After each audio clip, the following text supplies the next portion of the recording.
मैंने बर्तमान आम बिंदु सागर पहुँची गलु। बहुत बढ़िया लोकेशन बिंदु सागर अच्छे आपण मैंने देखिपारे। मो घर ठार यहाँ बहुत कम बाट तो प्राय सब टाइम मुझे बिंदु सागर को मत बहुत भल लगे जगहटा। यहाँ पोखरीटे जोटि कि आमर बहुत सारा पूजा हुए लोक मैंने पिंडदान करती।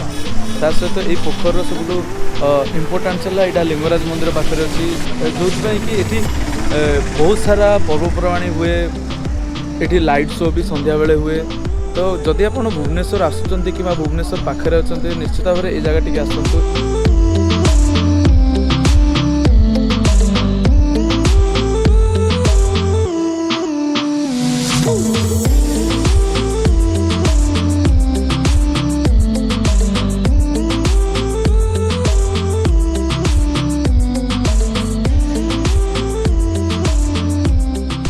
बर्तमान तो संध्या आसला आ किसी समय पर लाइट शो आरंभ माने देखा केमती लगुच आप कमेंट रे कहिबे।